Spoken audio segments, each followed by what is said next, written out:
ഭീകരന്മാരുടെ തലയ്ക്ക് കോടികൾ. ഇനി രക്ഷയില്ല ഭീകരന്മാർക്ക്. തുരത്താനായുള്ള നടപടികൾ ശക്തമായി തന്നെ തുടരുകയാണ്.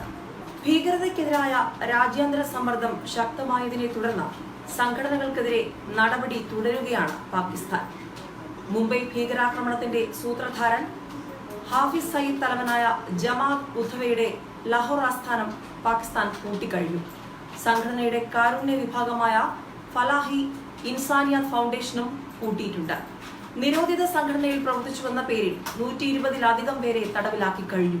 ഇതുകൂടാതെ വെള്ളിയാഴ്ച നമസ്കാരത്തിൽ മതപ്രസംഗം നടത്തുന്നതിൽ നിന്ന് സയ്യിദിനെ വിലക്കുകയും ചെയ്തിട്ടുണ്ട്. ലാഹോറിലുണ്ടായിട്ടും ഒരുപക്ഷെ ഇതാദ്യമായിട്ടായിരിക്കും വെള്ളിയാഴ്ചയിലെ മതപ്രസംഗത്തിൽ നിന്നും സയ്യിദ് വിട്ടുനിൽക്കുന്നത് ദേശീയ മാധ്യമങ്ങൾ റിപ്പോർട്ട് ചെയ്തു. അതായത് സയ്യിദ് ഒന്നും മിണ്ടില്ല. ദേശീയ ആക്ഷൻ പ്ലാൻ അനുസരിച്ച് നിരോധിത സംഘടനയായ ജമാഅത്ത് ഉദ്ധവയുടെയും FIFന്റെയും ലാഹോറിലെയും മുറിത്തിയിലെയും ആസ്ഥാനങ്ങളുടെ പൂർണ്ണ നിയന്ത്രണം സർക്കാർ ഏറ്റെടുത്തുവെന്ന് പഞ്ചാബ് ആഭ്യന്തര മന്ത്രാലയം വ്യക്തമാക്കി കഴിഞ്ഞു. പ്രവിശ്യയിൽ നിരോധിക്കപ്പെട്ട സംഘടനകൾക്ക് കീഴിലുള്ള പള്ളികൾ, മതപഠനശാലകൾ, മറ്റ് സ്ഥാപനങ്ങൾ തുടങ്ങിയവയുടെ നിയന്ത്രണവും സർക്കാർ ഏറ്റെടുത്തിട്ടുണ്ട്. നിരോധിച്ച സംഘടനകൾക്കെതിരെ ശക്തമായ നടപടിയാണ് സ്വീകരിക്കുന്നതെന്നും മന്ത്രാലയം വാർത്താക്കുറിപ്പിൽ അറിയിച്ചിട്ടുണ്ട്. ലാഹോറിലെ ജാമിയ മസ്ജിദ് ഹാസ്തിയിലാണ് സയ്യിദ് മതപ്രസംഗം എല്ലാ വെള്ളിയാഴ്ചയും നടത്തുന്നത്. പള്ളി പഞ്ചാബ് സർക്കാരിന് കീഴിലായിരുന്ന മുൻ അവസരങ്ങളിൽ പോലും മതപ്രഭാഷണം നടത്തുന്നതിന് സയ്യിദിന് വിലക്കുണ്ടായിരുന്നില്ല. ഇപ്പോഴത്തെ വിലക്ക് രാജ്യാന്തര സമൂഹത്തിന്റെ സമ്മർദ്ദത്തിന്റെ ഭാഗമായാണെന്നാണ് വിലയിരുത്തപ്പെടുന്നത്. മതപ്രസംഗം നടത്താൻ അനുവദിക്കണമെന്ന് സയ്യിദ് ആവശ്യപ്പെട്ടെങ്കിലും സർക്കാർ അത് നിരസിക്കുകയായിരുന്നുവെന്നാണ് റിപ്പോർട്ട്.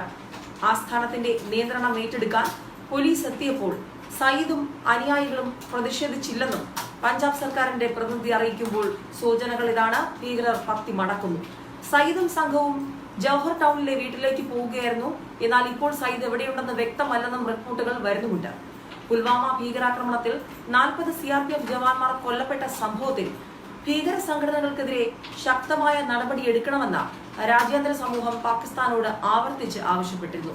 മുംബൈ ഭീകരാക്രമണത്തിൽ 166 പേർ കൊല്ലപ്പെട്ട സംഭവത്തിന്റെ ഉത്തരവാദികളായ ലഷ്കർ-ഇ-തൊയ്ബയുടെ അടുത്ത സംഘടനയാണ് ജമാഅത്തെ ഉദ്ധവ എന്നാണ് വിശ്വസിക്കപ്പെടുന്നത്. 2014-ൽ വിദേശ ഭീകര സംഘടന എന്ന ജമാഅത്തെ ഉദ്ധവയെ US മുദ്ര കുത്തിയിരുന്നു. 2012-ൽ സയ്യിദിനെ ആഗോള ഭീകരനായി പ്രഖ്യാപിച്ച US ഇയാളെ നീതിക്ക് മുന്നിൽ കൊണ്ടുവരാൻ സഹായിക്കുന്നവർക്ക് $10 മില്യൺ വാഗ്ദാനം ചെയ്തത്. അതായത് ഇനി ഭീകരർക്ക് രക്ഷയില്ല, ഒളിത്താവളങ്ങളിൽ നിന്നും പുറത്തുവന്ന് കീഴടങ്ങിയേ മതിയാകൂ എന്ന സാഹചര്യം. ഏറ്റവും ഒടുവിൽ ലോകത്തെ തന്നെ വിറപ്പിച്ച ISലെ ഭീകരർ പോലും കീഴടങ്ങുന്ന സൂചനകൾ പുറത്തുവരുമ്പോൾ, പാകിസ്ഥാനിൽ ഒളിച്ചിരിക്കുന്ന ഭീകരന്മാരുടെ തലയ്ക്ക് കോടികൾ പ്രഖ്യാപിക്കുമ്പോൾ ഇനി ഭീകരന്മാർക്ക് രക്ഷയില്ല. തുരത്താനുള്ള നടപടികൾ ശക്തമായി തന്നെ തുടരുകയാണ്. പാകിസ്ഥാൻ തന്നെ ശക്തമായ നടപടികൾ ഈ വിഷയത്തിൽ സ്വീകരിച്ചു കഴിഞ്ഞിരിക്കുന്നു. ഭീകരതയ്ക്കെതിരായ രാജ്യാന്തര സമ്മർദ്ദം ശക്തമായതിനെ തുടർന്ന് നിക്കക്കള്ളിയില്ലാതെ സംഘടനകൾക്കെതിരെ നടപടിയെടുക്കുകയാണ് പാകിസ്ഥാൻ. ഭീകരന്മാരെ ഓടിച്ചിട്ട് പിടിക്കുകയാണ് പാകിസ്ഥാൻ.